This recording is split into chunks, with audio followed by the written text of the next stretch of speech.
that start from the micro level up to the macro level, from university, nations, regions, and inter-regions. So that is the 4 levels that I would like to highlight and engage with the role of the international affair or international relation office. Let's start with the education.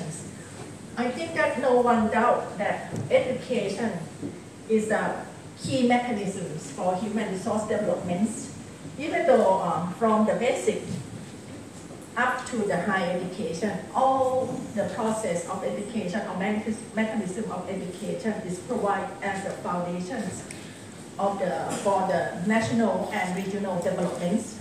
In particularly can enhance the way to empower people impact to the societies as a whole, and to facilitate and enhance regional connectivity, because I will talk more about the regional cooperations. So in ASEAN, we have the mottos that 10 nations, 1 communities.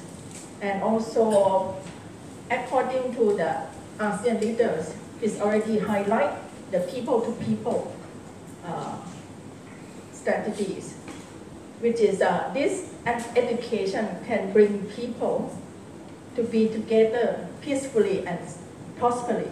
That is the aim of the regional cooperation. As I already mentioned that I am a former executive director of the ASEAN University Network that work in the form of the multilateral cooperations, not only within the ASEAN and also with the dialogue partners.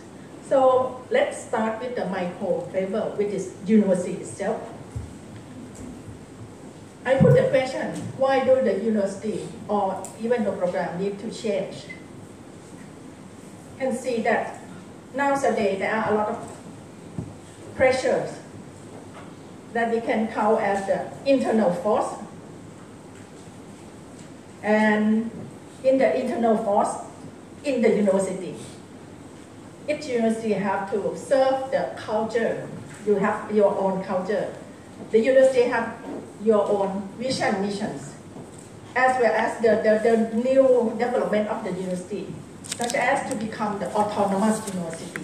That is, we can consider as internal force, as well as the governance procedures, as well as the finance and resources. All of them can count as internal forces, right? What happened to outside university? You have the external forces that already engaged and push to the university, put the pressure on the university, how to catch up to the external forces. For example, the stakeholder expectations from society, employers, students itself also put expectation to the university, right? What do they gonna get from the university? Parents who pay for the education put expectation to the university as well. Alumni, they also look back to the university. What is the role of the university nowadays? Do they already align with the demand of the society or not? Government, if we are the public university, even though we receive the autonomous university status, but the government supports some lump sum budget, right? And government still be the regulator, more or less. But they put the expectation to the university as well. And the pressures or the expectation go to the academic excellence and international profile. That's how the university perform, right? Not only that, value and belief from the society that have to do your university, right? And as well as the resource support from outside, and particularly now there are a lot more stronger pressures from the disruptive technology and the change of business setting, right? It's pushed to the university to transform or reform the university itself, from the governance, from the management, from the study program itself, and the outcome output from the university is the impact to the society as a whole, right? So this is, you can see that university have a lot of pressure internally and externally. And I can see that university is a kind of adaptive organization that we should catch up, transform fast enough to the pressure or the external, internal force that have to push to the university. If the university cannot transform fast enough, maybe you can get out of the business, right? That is the issue. So let's see. From that kind of the external force, internal forces, let's ask the university, what is the future trends in the higher education, cooperation, or developments? I put up this model myself from the experience that I had gained, and I try to grouping into two clusters. The first one is about between two of these, quality education versus the massification. And another group is another two factors is about relevance and localization versus globalization and internationalization. Right? This is all the key factors that university have to take into the consideration. And then what happens? It depends on the university or university lender will put the policy in this model where you want to be, where you want to locate it. It's up to. So can see that in 4 quadrants that if you put the policy in one of that, it reflects some idea. If you would like to be the research university, the top university, world university ranking, you might fall into this part. You limit the number of students, but you emphasize more high quality education, high globalization, right? So that is going to be the issue. But if you want to try to keep the localization as a priority of the policy, and you have to meet with the high number of students, which is massification. So how you take balance between 4 factors. That is just the model and that I throw it to everyone to thinking, to take the way as the issues, as the information to think about it. Those 4 factors can juggle in balance where you want to put your university in the position. And that is going to be the effect factors that related to the future of the university policy and can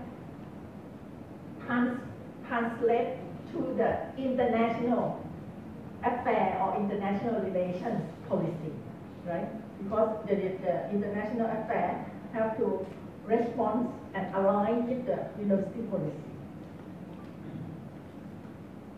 Let's see next. I propose 2 models. Not my proposal, but this is the real situation among us. You can see where your university put the structure of the university management. If we look at the number 1, the example 1, you see that this university put the portfolio of Vice President for Global Relations or International Relations in the same level of other VP. So it means that the university leader or university president envisions the international relation is a very important role. And you can see the line of authority is directly connected to the president, right? Yeah, next to president. That is reflect the policy of the university. And the second example below, you see that the role of the international relations, we have the portfolio as the assistant to president under the Vice President for Academic Affairs. So you see that the policy of the university is totally different between example 1 and example 2. That's why it reflects how you're going to build up the international cooperation with the partners. If your university has structured authority, more direct line of communication to the President. You have direct support from the President. Not only emphasize for the academic cooperation, but you can do other things that serve the whole policy of the university. Raise the profile of the university to become international recognition, to have the international recognition, right? So this is just two examples that I try to raise and become the food for things, the food for thought for everyone to see. And let's see another step. Ask ourselves, because most of you represent from the International Relations Office, right? What is the role of the International Affairs or International Relations Office or Global Relations Office? Now, there are many words that related to the international cooperation. And in general, I try to explore and think that in general role of the IRO or International Affairs is to promote the academic mobility and collaboration. The second one, to strengthen academic and research quality through the international cooperation.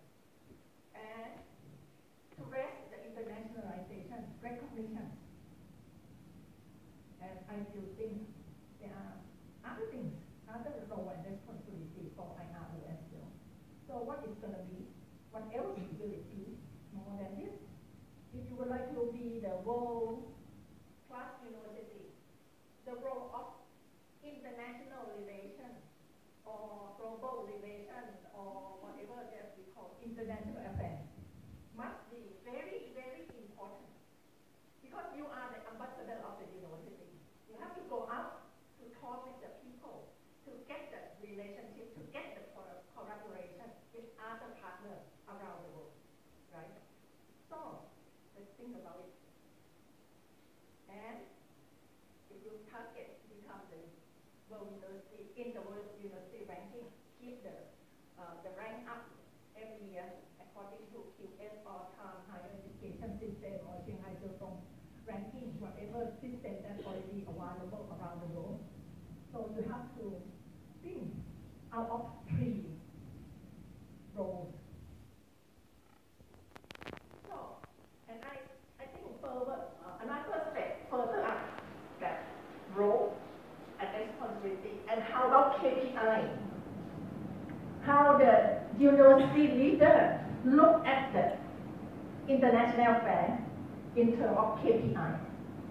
And I put up this model that it must be about the quality and impact, three things that can reflect the achievement of the IRO. So, for example, the first one, quantity of the partner. Normally, from my experience, I feel that when we talk about international cooperation, university always raise the issue, the KPI of the number of the MOU, but not the impact of the MOU, right? So this is correct in KPI that we put it there, right? But if you have the quantity of the MOU and create the impact, is okay, right? And the next one, the quality of the partner. Personally, I think it's very important, the quality of the partner. That can create more, even more impact, right? But when I put the question, this is the effective KPI that always referred by the university when try to show how internationalization of the university is, right? So talk about 250 MOU signed around the world and come up with the list of the university around the world. But no one asked how many